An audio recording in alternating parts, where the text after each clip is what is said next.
In the late 1970s and early 1980s, the Cold War between the United States and the Soviet Union dominated world politics. When the Soviet army invaded Afghanistan in 1979, millions of Muslims across the world saw it as a holy duty to fight against the communists. Among them was a young Saudi man, Osama bin Laden. Born into a billionaire family in Saudi Arabia, Osama was well-educated, rich, and deeply religious.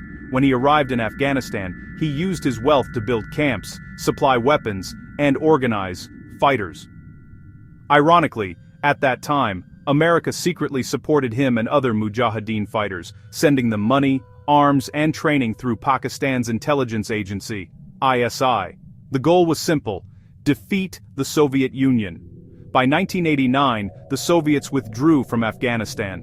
Osama bin Laden returned as a hero of jihad, but now, without a war, he began to turn his eyes toward new enemies, and his focus shifted to the United States itself. After the Afghan War, bin Laden founded Al-Qaeda in 1988. The name means the base. His goal was no longer just local jihad. It was a global Islamic movement that would attack what he saw as the corrupt, non-Islamic influence of the West, especially America. He was angry about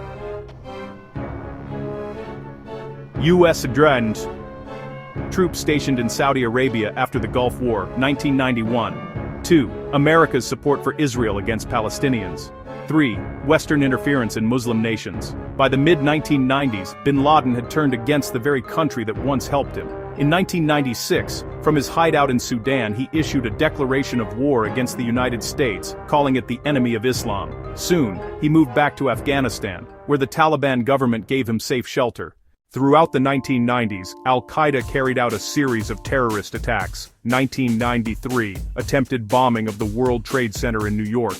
1998, bombings of U.S. embassies in Kenya and Tanzania, killing over 200 people. 2000, bombing of the U.S. Navy ship USS Cole in Yemen.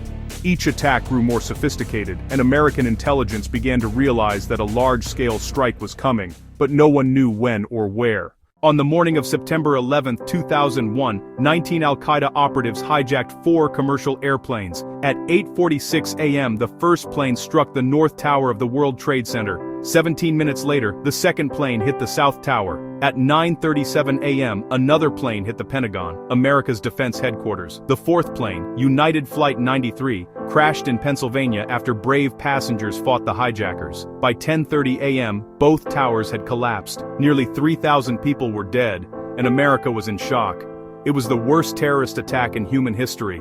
In a single day, the world changed forever. President George W. Bush appeared on national television the same evening. His words echoed through history. "We will make no distinction between the terrorists who committed these acts and those who harbor them." Within weeks, America demanded that the Taliban hand over Osama bin Laden. The Taliban refused. On October 7, 2001, the United States launched Operation Enduring Freedom, a full-scale invasion of Afghanistan. American and British jets bombed Taliban positions while U.S. Special Forces entered on the ground. Within 2 months, Kabul fell.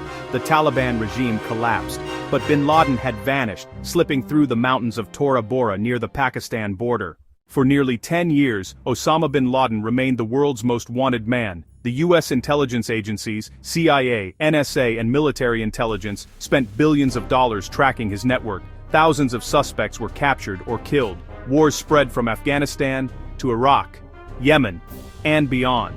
Meanwhile, Al-Qaeda continued its activities, from bombings in London to attacks in Pakistan and Iraq.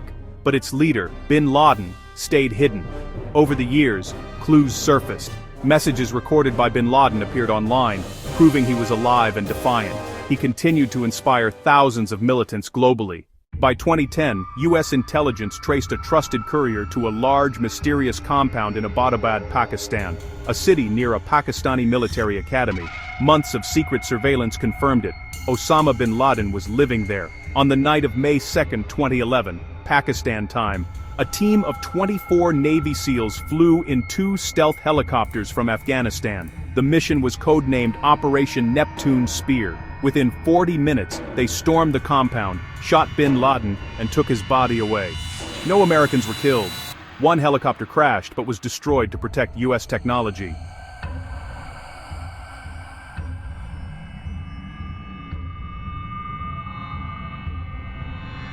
Tonight, I can report to the American people and to the world that the United States has conducted an operation that killed Osama bin Laden.